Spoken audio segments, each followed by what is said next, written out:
Hey friends, glad you could join me. So today, one of the things I'm going to show you is how to schedule a Zoom meeting.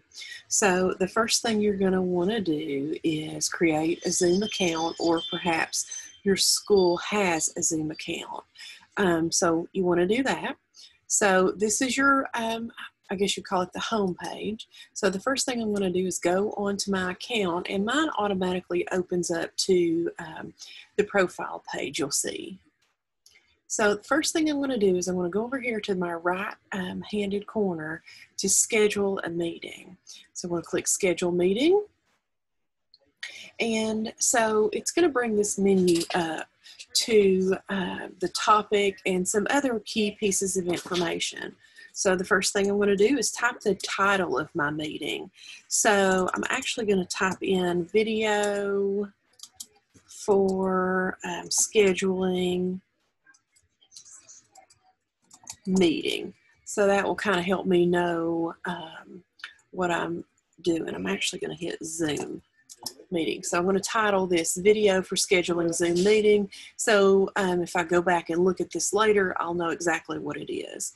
So let's just say that I'm actually going to do this meeting September 18th. So I'm going to click September 18th.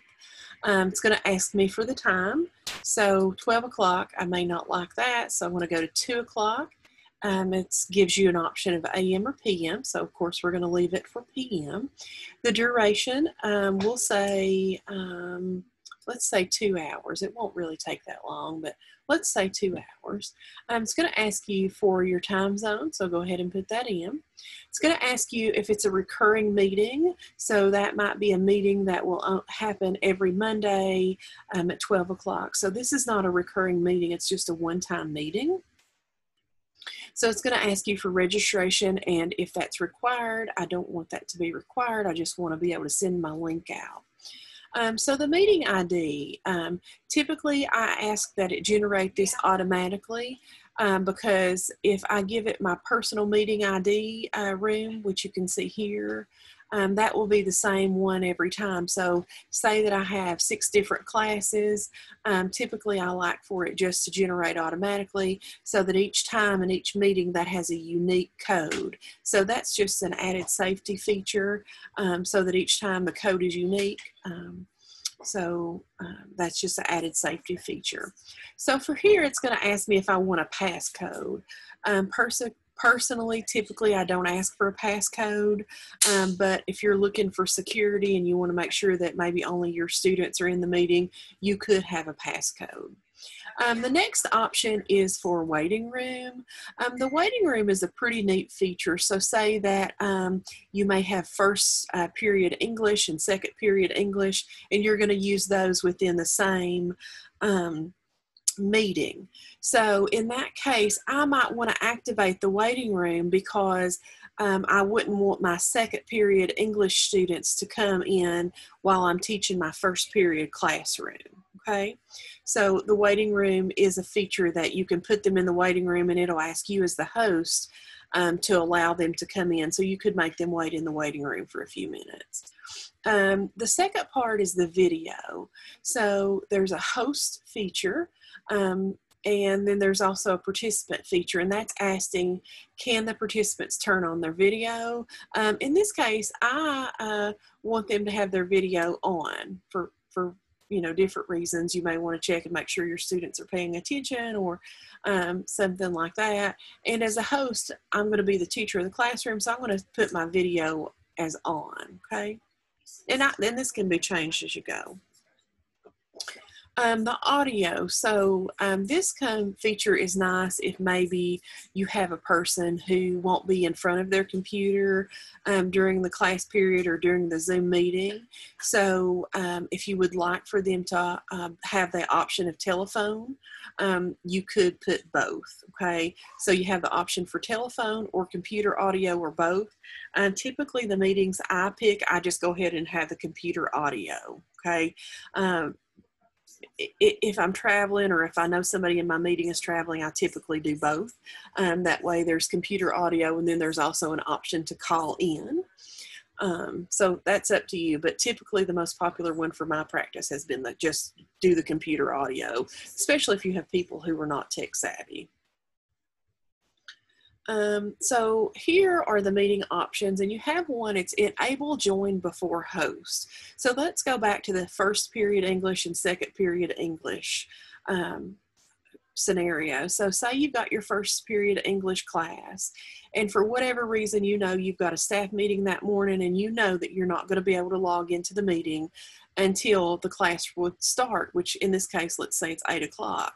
So in some cases, you may not want your students to be able to join that meeting without you being there.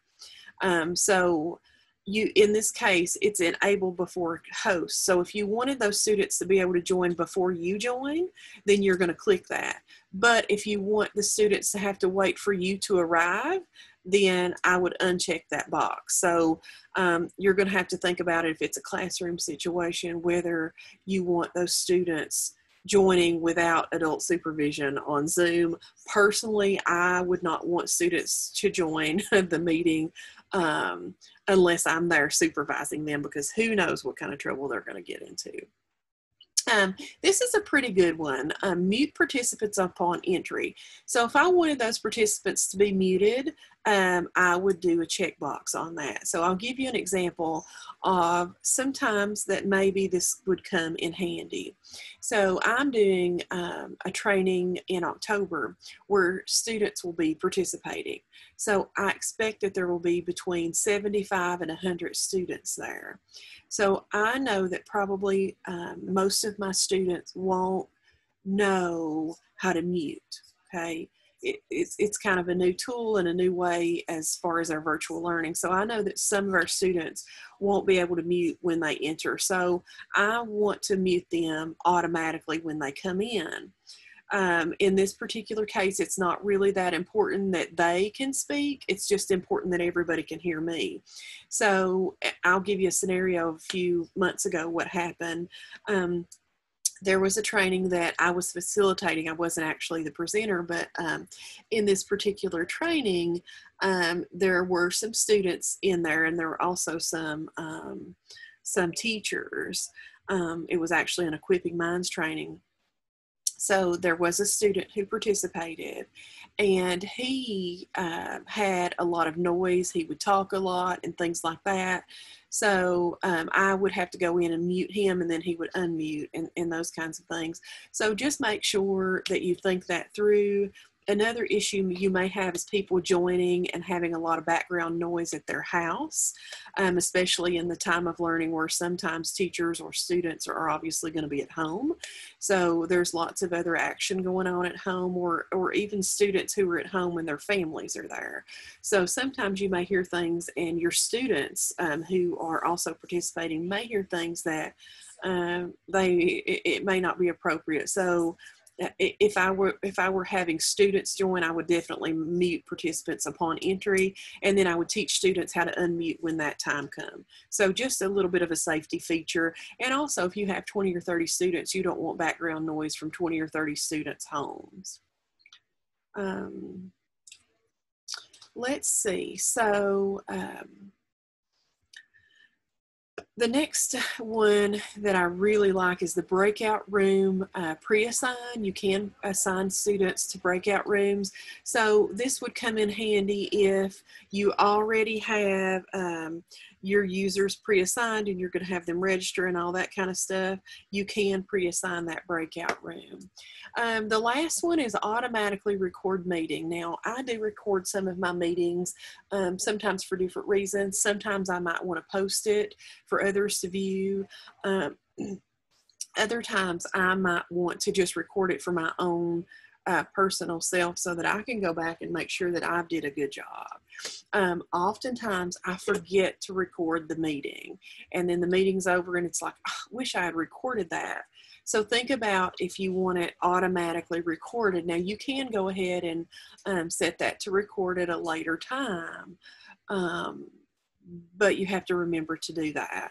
Now, sometimes for an automatic recording, you may not want that first part of when everybody's getting in your video. You may want to cut that off. And you can cut it off through iMovie and some different things like that. But you're going to want to think about that, because if you automatically record, it's going to record the upfront stuff when people's getting in and maybe asking questions about the meetings. And so you need to think about what you're using your video for, and if you want it to automatically record, because it will record from the beginning to the end, and it's also going to record your breaks unless you pause those. So think about that if you want that automatically recorded, or if you can recall to hit your record button.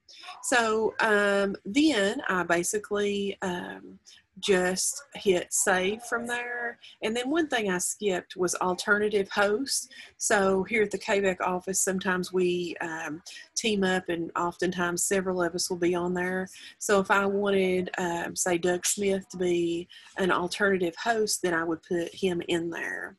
And I'll give you another example of when this might come in handy. Sometimes I have meetings with about 10 other consultants within the state. And so sometimes I'll schedule those meetings way in advance. So I might schedule a meeting in January, February, March, April, and May for the school year. Well, something could potentially come up, and maybe I won't be able to attend that meeting at the last minute. So the alternative host allows another host to begin that meeting.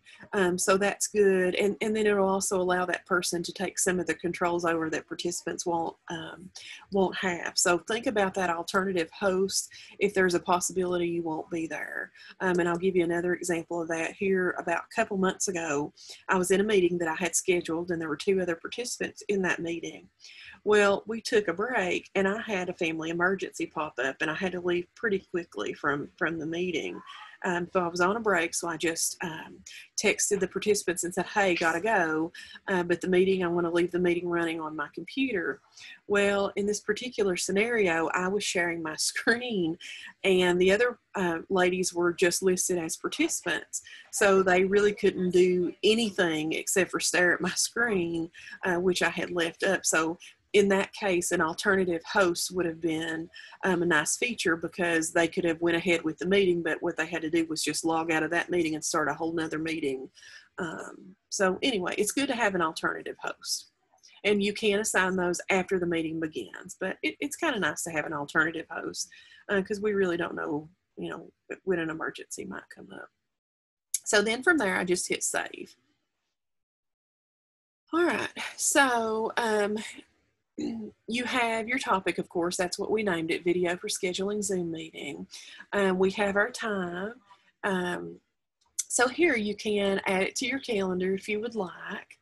That's a nice feature. You have your meeting ID number, and that comes in handy if you just have a friend with Zoom, and they can just pop into Zoom and type that meeting ID number in.